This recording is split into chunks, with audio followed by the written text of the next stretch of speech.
রোহিঙ্গাদের সহায়তা ও বাংলাদেশি কর্মী নিয়োগ বাড়াতে জাপানের প্রতি আহ্বান প্রধান উপদেষ্টার। রাষ্ট্রীয় সংস্কারের সমর্থন পুনর্ব্যক্ত। পিআর পদ্ধতির নির্বাচনে দেশে স্বৈরশাসনে যাওয়ার আশঙ্কা দেখছে বিএনপি। ভোটার ও রাজনৈতিক দলসহ সবাই চায় সুষ্ঠু নির্বাচন। পুশিন নয়, ভারত থেকে হাসিনা ও তার দোসরদের ফেরত পাঠানোর দাবি এনসিপির। নির্বাচনের আগে জুলাই সনদ বাস্তবায়নের তাগিদ। সাভারে জুলাই আন্দোলনে শহীদ শ্রাবণের মায়ের কান্না এখনো থামেনি, শোক কাটেনি পরিবারে। হত্যাকারীদের ফাঁসির দাবি। এই রক্তের সাথে যেন সরকার বেইমানি না করে, যারা প্রকৃত খুনি তাদের যেন আল্লাহ ওদের বিচার করে। চুয়াডাঙ্গার স্বাস্থ্য সহকারী নিয়োগ পরীক্ষায় অনিয়মের অভিযোগ। পছন্দের প্রার্থীকে উত্তীর্ণ করতে বিশেষ সুবিধা, সিভিল সার্জনকে দায়ী। এবং মার্কিন কংগ্রেসে বহুল আলোচিত বিগ বিউটিফুল বিল পাস। রাজনৈতিক ক্যারিয়ারে এটি ট্রাম্পের বড় জয় বলছেন বিশ্লেষকরা। দেখছিলেন শিরোনাম সংবাদ সকালের সঙ্গে আছি আমি স্নিগ্ধা খান। এবার বিস্তারিত। বাংলাদেশে বিনিয়োগ, মৎস্য খাত, রোহিঙ্গাদের জন্য মানবিক সহায়তা এবং শিক্ষা ও খেলাধুলা সহ যুব উন্নয়নের সহযোগিতা আরও জোরদার করতে জাপানের প্রতি আহ্বান জানিয়েছেন প্রধান উপদেষ্টা ডক্টর মোহাম্মদ ইউনুস। বৃহস্পতিবার রাষ্ট্রীয় অতিথি ভবন যমুনায় জাপান ইন্টারন্যাশনাল কোঅপারেশন এজেন্সির executive senior vice president Miyazaki কাতসুরার সঙ্গে বৈঠকে এই আহ্বান জানান তিনি। অধ্যাপক ইউনুস বলেন, জাপান সবসময় বাংলাদেশের একজন নির্ভরযোগ্য বন্ধু। সম্প্রতি তার জাপান সফরে যে আন্তরিকতা ও আতিথেয়তা পেয়েছেন এতে গভীরভাবে আবেগ আপ্লুত তিনি। এ সময় মিয়াজাকি কাতসুরার বাংলাদেশের উন্নয়ন অগ্রযাত্রা জাপানের অব্যাহতি সহায়তায় প্রতিশ্রুতি পুনর্ব্যক্ত করেন এবং গণ অভ্যুত্থানে হতাহতদের প্রতি গভীর শোক জানান।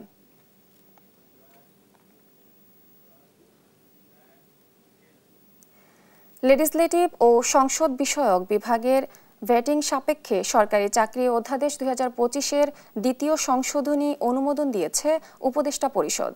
বৃহস্পতিবার প্রধান উপদেষ্টার কার্যালয়ে প্রধান উপদেষ্টার সভাপতিত্বে উপদেষ্টা পরিষদের বৈঠকে এ অনুমোদন দেওয়া হয়। তবে সরকারি চাকরি অধ্যাদেশের কোন কোন বিষয় সংশোধন করা হচ্ছে সেই বিষয়ে কিছু বলা হয়নি। এছাড়া 3 ডিসেম্বর আন্তর্জাতিক প্রতিবন্ধী দিবস ও জাতীয় প্রতিবন্ধী দিবস এবং 2 এপ্রিল বিশ্ব অটিজম সচেতনতা দিবস ঘোষণার প্রস্তাব অনুমোদন দেয় উপদেষ্টা পরিষদ। পাশাপাশি পারমাণবিক জ্বালানি এবং তেজস্ক্রিয় বর্জ্য ব্যবস্থাপনার নিরাপত্তা নিশ্চিতকরণে যৌথ কনভেনশনে সইয়ের প্রস্তাবও অনুমোদন দেওয়া হয়।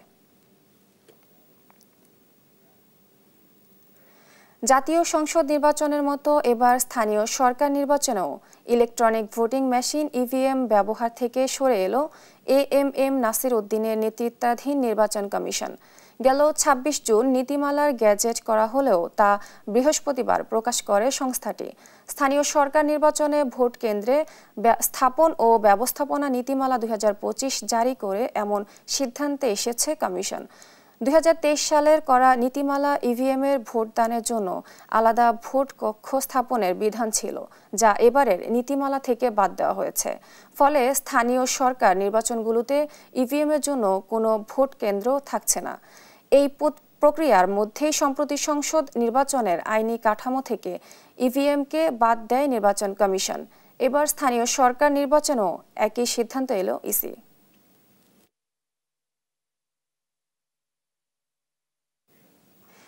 বিচার বিভাগ বিকেন্দ্রীকরণের নীতিগত সিদ্ধান্তে একমত রাজনৈতিক দলগুলো। বিভাগীয় শহরে হাইকোর্ট বিভাগের স্থায়ী বেঞ্চের বিষয়েও একমত তারা। তবে দোসরদের রেখে বিচার বিভাগকে স্বাধীনতা দিলে ফ্যাসিস্টরাই সুবিধাভোগী হবে বলে দাবি করেছেন বিএনপি। সাইফুল রিপনের প্রতিবেদন। রাজধানীর ফরেন সার্ভিস একাডেমিতে জাতীয় ঐকমত্য কমিশনের দ্বিতীয় ধাপের 9ম দিনের আলোচনায় রাষ্ট্রপতির ক্ষমা প্রদর্শন ও বিচার বিভাগ বিকেন্দ্রীকরণ নিয়ে আলোচনা হয়। এজেন্ডায় থাকলেও বাদ পড়ে জরুরি অবস্থা ঘোষণার বিষয়টি। আলোচনা শেষে রাষ্ট্রপতির ক্ষমা প্রদর্শন ইস্যুতে দলীয় অবস্থান তুলে ধরে রাজনৈতিক দলগুলো। যেটা রাষ্ট্রের সাথে রিলেটেড বা কমন অপরাধ আছে সেগুলো সুপারিশ করতে পারবে, কিন্তু ব্যক্তিগতভাবে কোনো অপরাধের এগেইনস্টে যদি কোনো শাস্তি হয়, যেমন কারো পিতাকে কেউ হত্যা করল, এই হত্যাকাণ্ডের বিচার হয়েছে তার ফাঁসি, এই ফাঁসিটা ইচ্ছা করলে কমিটি এবং রাষ্ট্রপতি এককভাবে ক্ষমা করতে পারবে না। ক্ষমা প্রদর্শনের যে বিষয়টিকে অবারিত এবং একই সাথে নিরঙ্কুশ করে রাখা হয়েছিল, সেই জায়গাটাতে অবশ্যই আইনের বিধিবিধান প্রয়োজন। আমরা নীতিগতভাবে একমত হয়েছি যে রাষ্ট্রপতির এই ক্ষমা প্রদর্শনের বিষয়টি আইন দ্বারা নিয়ন্ত্রিত হবে। কনস্টিটিউশনের আর্টিকেল 100-এর যে বিধানটা বর্তমানে আছে তার সাথে একটা বাক্য সংযোজন করার বিষয়ে সবাই একমত হয়েছে যে তবে রাষ্ট্রপতির এই ক্ষমতা সংসদে প্রণীত আইনের দ্বারা পরিচালিত হইবে। বিচার বিভাগের বিকেন্দ্রীকরণ নিয়েও মতামত তুলে ধরেন দলগুলোর নেতারা। সবাই দীর্ঘ আলোচনার পরে আমরা এখন একমত হয়েছি যে সংবিধানে আমাদের ইউনিক একই ধরনের সুপ্রিম কোর্ট থাকবে এক কেন্দ্রিক ঢাকায়, আর বিভাগীয় শহরগুলোতেও হাইকোর্ট বেঞ্চের সম্প্রসারণ করা হবে। স্টেটের যে ইউনিটারি ক্যারেক্টার আছে সেটাকে ভায়োলেট করে যায়, এই যুক্তির বিপক্ষে গিয়ে বা এই যুক্তিকে পাশ কাটিয়েই যেন স্থায়ী বেঞ্চগুলো স্থাপন করা হয় তার ব্যাপারে আমরা একমত হয়েছি। ঢাকার বাইরে প্রয়োজনীয় স্থানে শুধু বিভাগীয় হেডকোয়ার্টার হবে এমন কথা নাই, যেখানে সুপ্রিম কোর্ট উপযুক্ত মনে করবে সেই জায়গায় স্থাপন করতে হবে। এই বিষয়টা বাধ্যতামূলক করার জন্য আমার পরামর্শ ছিল এবং পরবর্তীতে একটা বিকল্প পরামর্শ দিয়েছি, সেটা হচ্ছে যদি পার্মানেন্ট বেঞ্চ করতে হয় হাইকোর্ট ডিভিশনের সংবিধানে পরিবর্তন এনে, সেই ক্ষেত্রে আমাদেরকে সুপ্রিম কোর্টের একটা আলোচনা সাপেক্ষে করা উচিত, বিকজ আমরা চাই বিচার জনগণের দোরগোড়ায় পৌঁছুক। প্রশ্নের জবাবে বিএনপির স্থায়ী কমিটির সদস্য সালাউদ্দিন আহমদ বলেন, বিচার বিভাগের ফ্যাসিস্টদের বিরুদ্ধে নেয়া সরকারের ব্যবস্থা যথেষ্ট নয়। তাদের ইন্ডিভিজুয়াল ক্রিমিনাল লায়াবিলিটির জন্য ফিক্স করতে হবে, তাদের শুধুমাত্র চাকরি গেলে হবে না, তাদের ক্রিমিনাল অফেন্সের জন্য বিচারও করতে হবে। যদি আমরা সেটা নিশ্চিত করতে পারি তাহলে পরে অ্যাকচুয়াল ইন্ডিপেন্ডেন্স অফ জুডিশিয়ারি কার্যকর হবে। আদারওয়াইজ এই ফ্যাসিস্টদেরকে বহাল রেখে আপার এবং লোয়ার জুডিশিয়ারিতে যতই আমরা ইন্ডিপেন্ডেন্স অফ জুডিশিয়ারি করি না কেন, সেটার বেনিফিশিয়ারি এরাই হবে। 3 দিনের বিরতি দিয়ে সোমবার আবারও আলোচনায় বসবে জাতীয় ঐকমত্য কমিশন। সাইফুল রিপন, দেশ টিভি, ঢাকা। প্রস্তাবিত টেলিকম নেটওয়ার্ক ও নিবন্ধন সংস্কার নীতিমালা নিয়ে উদ্বেগ জানিয়েছে বিএনপি। বৃহস্পতিবার গুলশান কার্যালয়ে সংবাদ সম্মেলনে দলের মহাসচিব মির্জা ফখরুল ইসলাম আলমগীর বলেন, জাতীয় নির্বাচনের আগে তড়িঘড়ি করে নীতিমালা প্রণয়ন করা ঠিক হবে না। কারো সঙ্গে আলোচনা ছাড়াই একতরফাভাবে এই নীতিমালা করার অভিযোগও করেন তিনি। নিয়াজ মোর্শেদের রিপোর্ট। বাংলাদেশ টেলিযোগাযোগ নিয়ন্ত্রণ কমিশন বিটিআরসির খসড়া টেলিকম নেটওয়ার্ক ও লাইসেন্সিং রিফর্ম পলিসি 2025 নিয়ে উদ্বেগ জানিয়েছে বিএনপি। বৃহস্পতিবার দুপুরে রাজধানীর গুলশান কার্যালয়ে জরুরি সংবাদ সম্মেলন করেন দলটির মহাসচিব মির্জা ফখরুল ইসলাম আলমগীর। নতুন প্রযুক্তি সহ অনেক বিষয়ের স্পষ্ট ব্যাখ্যা নেই উল্লেখ করে তিনি বলেন, এতে বড় কোম্পানিগুলো সুযোগ নিতে পারে। বড় মোবাইল অপারেটররা একাধিক খাতে একচেটিয়া নিয়ন্ত্রণ প্রতিষ্ঠা করতে পারবে। এতে প্রতিযোগিতা কমে যাবে, ছোট প্রতিষ্ঠানগুলো পিছিয়ে পড়বে। এসএমইদের আর্থিক সংকটে পড়ার আশঙ্কা দেখা দেবে। ডিরেগুলেশনের নিয়ন্ত্রণ শিথিল পরে এসএমই, বিশেষ করে স্থানীয় আইএসপি বা ছোট টেলিকম অপারেটরদের সম্পদ ও দায়বদ্ধতা নিয়ে সুস্পষ্ট দিক নির্দেশনা না থাকায় তারা বড় ধরনের আর্থিক সংকটে পড়তে পারে। জাতীয় নির্বাচনের আগে একতরফাভাবে এমন নীতি প্রণয়ন ঠিক হবে না বলেও জানান বিএনপি মহাসচিব। সামনে জাতীয় নির্বাচনকে সামনে রেখে, বিবেচনায় রেখে এই ধরনের একটি জাতীয় গুরুত্বপূর্ণ নীতিমালা এই সময়ে একতরফাভাবে প্রণয়ন করা সমীচীন হবে না বলে বিএনপি বিশ্বাস করে। নীতি প্রণয়নে রাজনৈতিক দল বা জনগণের সঙ্গে কোনো আলোচনা হয়নি বলেও জানায় বিএনপি। এই টেকনোলজির সুফল যাতে জনগণের কাছে পৌঁছে, সেটাই তো আমরা চাই। নিয়াজ মোর্শেদ, দেশ টিভি, ঢাকা। ভোটার, রাজনৈতিক দলসহ সবাই সুষ্ঠু নির্বাচন চায় বলে মন্তব্য করেছেন বিএনপির স্থায়ী কমিটির সদস্য আমির খসরু মাহমুদ চৌধুরী।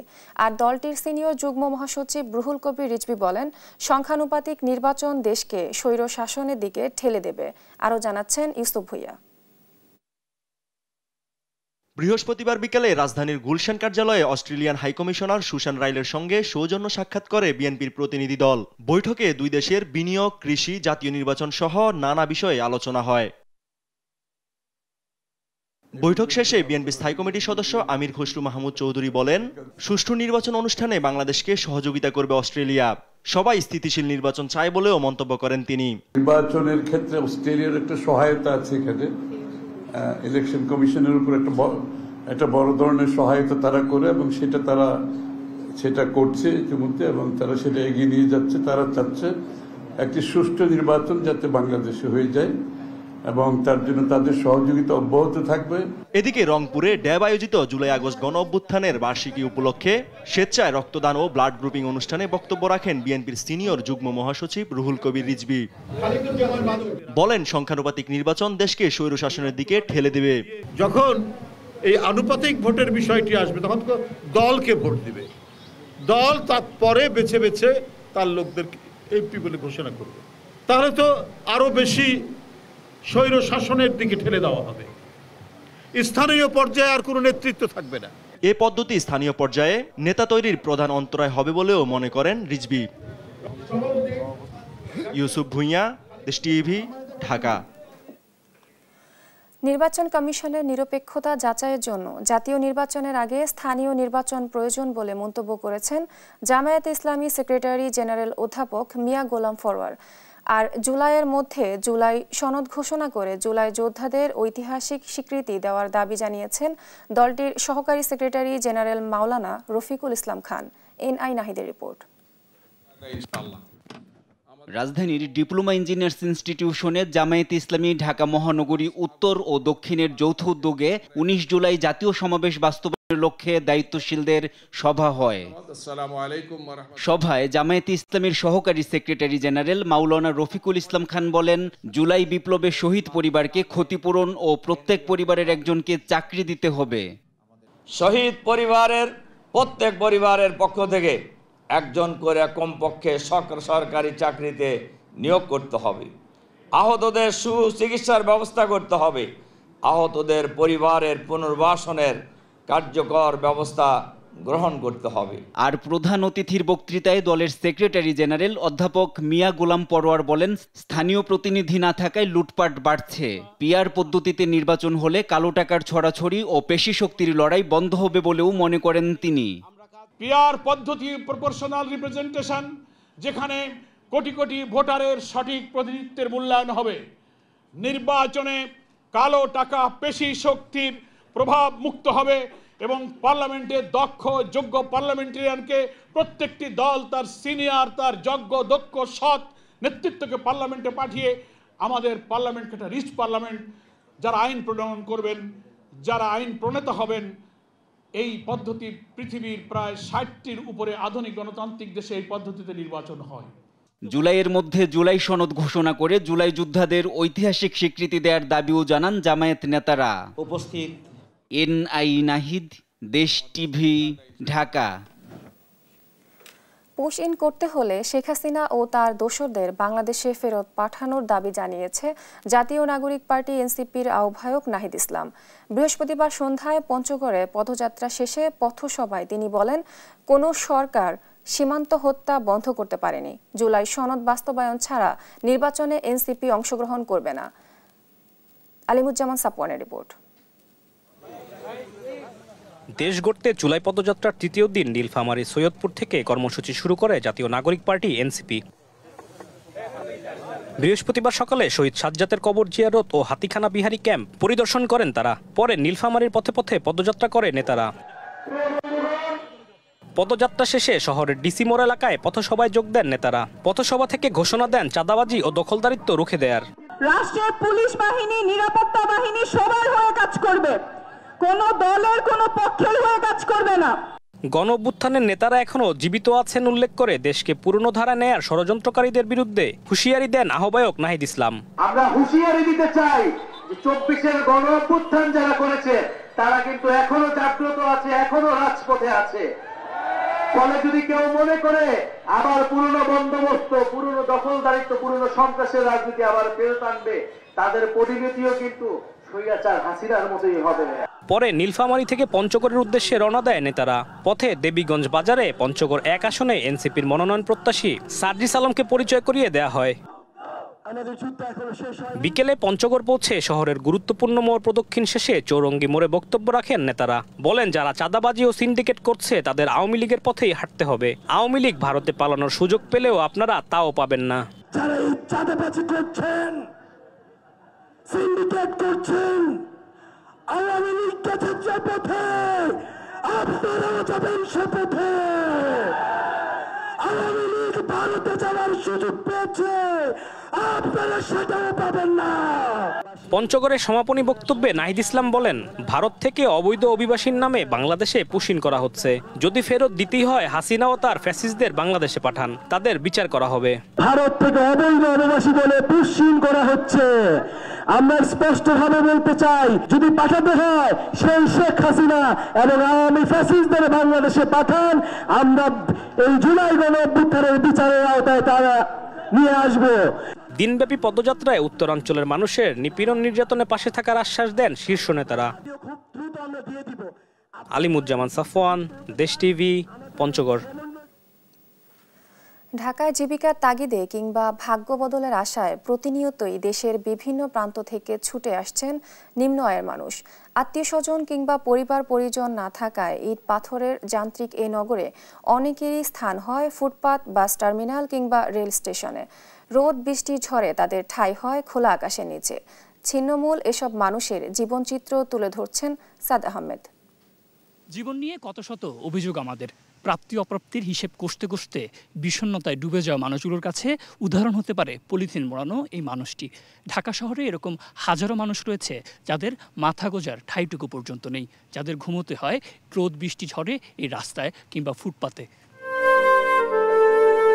রাত তখন প্রায় 2টা। সারাদিনের কর্মব্যস্ততা শেষে আপনি আমি যখন নরম কোনো বিছানায় গভীর ঘুমে, তখন ভারী বৃষ্টিতে পলিথিন মুড়ি দিয়ে খোলা আকাশের নিচে ঘুমিয়ে আছে কিছু মানুষ, যাদের কোনো পরিচয় নেই। পরিচয় একটাই, তারা ভাসমান। কাজের সন্ধানে শহরে আসা এসব মানুষগুলো আশ্রয়হীনের পাশাপাশি বঞ্চিত বেশিরভাগ মৌলিক চাহিদা থেকেও। গাড়ির প্রচণ্ড শব্দ তাদের ঘুমে ব্যাঘাত ঘটাচ্ছে না, কারণ ছিন্নমূল মানুষগুলো সারাদিনের হাড় ভাঙা খাটুনির পর ক্লান্তির ঘুমে আচ্ছন্ন।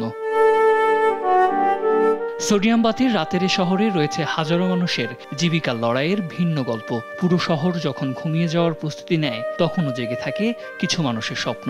রাতের আলোতেই বেঁচে থাকার গল্প বুনে তারা। তাদের একজন মনু মিয়া। সকালে তাকে মহাজনকে জমা দিতে হবে ভাড়া, তাই পেটের তাগিদে বৃষ্টির মধ্যেই রিক্সা নিয়ে বের হয়েছেন তিনি। কাস্টমারই নাই বৃষ্টির কারণে। বৃষ্টির কারণে কে বেরোবে কোন? বাইরে কি করব, মহাজনের জমা আছে, নিজের পেট আছে, বাল বাচ্চা আছে না। এই যে কেবল বাইরে 2 খেপ মারছি, চালামো সকাল 12টা পর্যন্ত। ভাগ্য বদলের আশায় হবিগঞ্জ থেকে ছুটে আসা চা বিক্রেতার জীবনের গল্পটাও মনু মেয়ার মতো। রাতে বেশিরভাগ দোকান বন্ধ থাকায় কিছুটা বাড়তি বিক্রির আশায় সারা রাত ফুটপাতে বসে চা বিক্রি করেন তিনি। তো একটু ইনকাম বেশি হয়, বেচা কিনি হয় ভালো। কষ্ট তো হইব, কষ্ট ছাড়া কোনো আর কাজ নেই। ঢাকা শহরে ভাসমান মানুষের সংখ্যা সুনির্দিষ্টভাবে জানা না গেলেও ঢাকা বিশ্ববিদ্যালয়ের একটি গবেষণা বলছে, রাজধানীতে ভাসমান মানুষের সংখ্যা প্রায় 1.5 লাখ।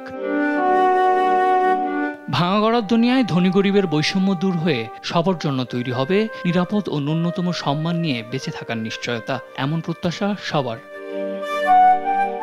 সাদ আহমেদ, দেশ টিভি, ঢাকা। গণ আন্দোলনে চানখারপুলে 6 জনকে হত্যা মামলার অভিযোগ গঠনের শুনানি শেষ হয়েছে।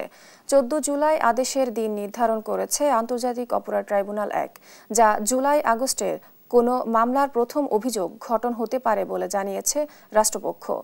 এদিন 8 আসামিকে অভিযোগ থেকে অব্যাহতি চেয়ে যুক্তি তুলে ধরে আসামিপক্ষ। সাবরিনা মজুমদারের রিপোর্ট। জুলাই আগস্টে ছাত্র জনতার গণ আন্দোলনের অন্যতম রেড জোন ছিল রাজধানীর চানখারপুল। 5 আগস্ট সরকার পতনের দিনও ডিএমপির উপকমিশনাররা শাহবাগ থানায় এসে 2 শতাধিক পুলিশ সদস্যকে আন্দোলনকারীদের উপর গুলির নির্দেশ দেন।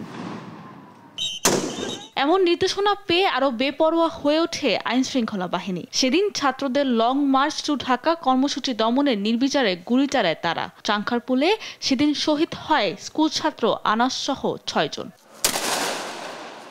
ওই ঘটনায় করা মামলায় বৃহস্পতিবার চার্জ গঠনের শুনানি করে আসামি ও রাষ্ট্রপক্ষ।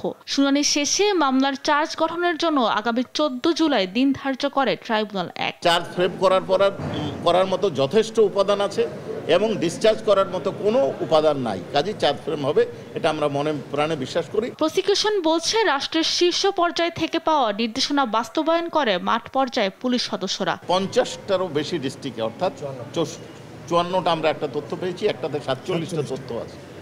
এইখানে একই ধরনের অপরাধ সংঘটিত হয়েছে। কি অপরাধ একই ধরনের? এই অপরাধটার মধ্যে চাইনিজ রাইফেল ব্যবহার করা হয়েছে, SMG ব্যবহার করা হয়েছে, আর ড্রোন সিস্টেমটা কি, আন্দোলনকারীদের অবস্থান শনাক্ত করার জন্য ড্রোন ব্যবহার করা হয়েছে, শনাক্ত করা হয়েছে।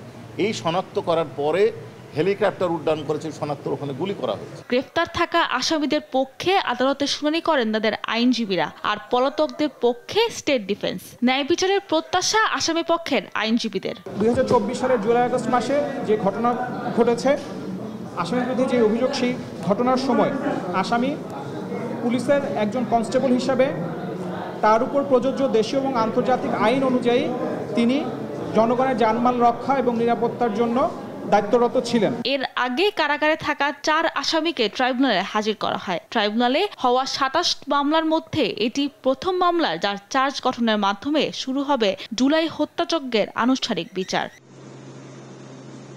সাবরিনা মজুমদার, দেশ টিভি, ঢাকা। চুয়াডাঙ্গা জেলা স্বাস্থ্য বিভাগের স্বাস্থ্য সহকারী পদে নিয়োগ পরীক্ষা নিয়ে অনিয়মের অভিযোগ উঠেছে। পরীক্ষার আগের দিন গভীর রাতে সিভিল সার্জন কার্যালয়ে গোপন মিটিং ও পরীক্ষার দিন কেন্দ্রে কেন্দ্রে গিয়ে নির্দিষ্ট পরীক্ষার্থীকে উত্তর বলে দেওয়ার অভিযোগ পাওয়া গেছে। সহকর্মী খায়রুজ্জামান সেতুর তথ্য ও ছবিতে জানাচ্ছেন আব্দুল্লাহ আল মারুফ। চুয়াডাঙ্গায় 20 জুন 16তম গ্রেডে স্বাস্থ্য সহকারী পদে 39টি শূন্য পদের বিপরীতে 13,668 জন চাকরি প্রত্যাশীর লিখিত পরীক্ষা অনুষ্ঠিত হয়। 22 জুন 205 জনকে উত্তীর্ণ করে তালিকা প্রকাশ করা হয়। মৌখিক পরীক্ষা হয় 24 ও 25 জুন। এরই মধ্যে এই পরীক্ষায় অনিয়মের অভিযোগ তুলে সামাজিক যোগাযোগ মাধ্যমে প্রতিক্রিয়া শুরু হয়েছে। অনুপস্থিত প্রার্থীকে উত্তীর্ণ করার অভিযোগ নিয়ে বিতর্ক বাড়ায় 23 জুন আসে সংশোধনী বিজ্ঞপ্তি। এতে বলা হয়, মুদ্রণজনিত ত্রুটির কারণে উত্তীর্ণের তালিকায় একজনের রোল নম্বরের স্থলে অপরজনের রোল নম্বর লিপিবদ্ধ হয়েছে। নতুন করে যুক্ত হওয়া এই প্রার্থীকে 25 তারিখে মৌখিক পরীক্ষা নেওয়া হয়। এই প্রার্থীর চাকরি হয়েছে। উথলি 2 নম্বর ইউনিয়নের স্বাস্থ্য সহকারী পদে আমার ওয়াইফ একজন ক্যান্ডিডেট। এখানে সে পরীক্ষা দিতে যেয়ে দেখে যে একটা সংশোধিত রেজাল্ট এসছে। একটা মেয়ে প্রথমে তার রেজাল্ট আসেনি, পরে সংশোধিত রেজাল্ট এসছে। এই রেজাল্টটা আমার কাছে বিতর্কিত মনে হয়েছে। এই রেজাল্টটাই বিতর্কিত এবং আমরা চাচ্ছি যে, এবং তাকে ভাইবা নেওয়া হয়েছে সবার লাস্টে এবং তাকে চাকরি দেওয়া হয়েছে। এটাই আমার কাছে বিতর্কিত মনে হচ্ছে। তো যার রোল নাম্বারটাই নাই তার কিভাবে হচ্ছে যে ভাইবা নেওয়া হয়? আর এটা এবার এটা এসে হচ্ছে যে রোল নম্বর না থাকার কারণেও সে এসছে, এবং আমি মনে করি যে এটা একটা বিতর্কিত রেজাল্ট। আর তারপরও আমাদের হচ্ছে যে রিটেন পরীক্ষার রেজাল্ট প্রকাশের পরপরই আমরা শুনতে পেয়েছি যে কাশীপুরের হচ্ছে যে একটা মেয়ের অলরেডি চাকরি হয়ে গেছে। তো যখন ভাইবা পরীক্ষায় অনুষ্ঠিত হয়নি তখন হচ্ছে যে তার কিভাবে চাকরি কনফার্ম হয়ে যায়। হচ্ছে যে সুষ্ঠু তদন্ত চাচ্ছি এবং চুয়াডাঙ্গা সিভিল সার্জনের কাছে বিনীতভাবে আকুল আবেদন জানাচ্ছি যেন বিষয়টা তিনি সুষ্ঠুভাবে পর্যালোচনা করেন। এবং ঠিক লেনদেন না হলে তো এটা হওয়া সম্ভব নয়। আর সে কি করে হচ্ছে যে ডিক্লেয়ার দেয় যে হচ্ছে যে তার চাকরি অলরেডি কনফার্ম যখন হচ্ছে যে ভাইবা পরীক্ষায় অনুষ্ঠিত হয়নি। অভিযোগ ওঠে পরীক্ষার কেন্দ্র ও সিট প্ল্যান 2 দফায় পরিবর্তন করার। চুয়াডাঙ্গা কামিল মাদ্রাসা কেন্দ্রে 302 নম্বর কক্ষে পরীক্ষক একজন পরীক্ষার্থীকে উত্তর বলে দিচ্ছিলেন। প্রতিবাদ করলে কিছু সময় থেমে যান, পরবর্তীতে আবারও চেষ্টা করেন। এসব অভিযোগের তীর যার বিরুদ্ধে সেই সিভিল সার্জন বলছেন, পরীক্ষা শতভাগ স্বচ্ছ হয়েছে। একটি প্রশ্ন এসেছে যে অনুপস্থিত রোল উত্তীর্ণ হয়েছে। আসলে ব্যাপারটা এরকম না। করণিক ভুলের কারণে একটি ডিজিট পরিবর্তিত হয়ে যায়। পরবর্তীতে সংশোধিত বিজ্ঞপ্তিতে সঠিক যে পরীক্ষার্থী সেই পরীক্ষার্থীকেই আমরা ডেকে নেই এবং সেই পরীক্ষার্থী পরবর্তীতে অংশগ্রহণ করে। এছাড়া সমস্ত প্রক্রিয়া বিধি মোতাবেক হয়েছে, স্বচ্ছতার সাথে হয়েছে। বিতর্কিত এ নিয়োগ বাতিল করে ফের পরীক্ষা নেওয়ার দাবি চাকরি প্রার্থীদের। আব্দুল আল মারুফ, নিউজ ডেস্ক, দেশ টিভি।